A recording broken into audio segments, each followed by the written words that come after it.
moment of truth. Yan, pa-power up na natin to. So lalagyan natin ang heatsink.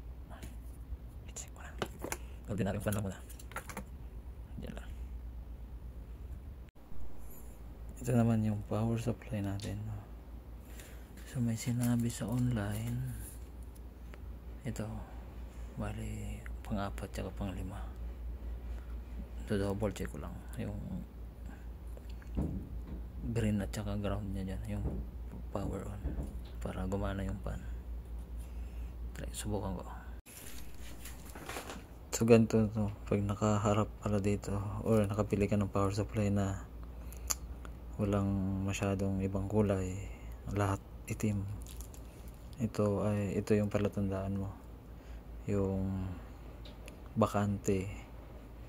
Tapos bibilang ka ng 3, tapos mula naman dito bibilang ka ng 4. So mula dito pang-4, tapos mula sa bakante yung 3 butas na yun, yan yung magsisilbi ngayong switch ng ating power supply. So legit naman, power on.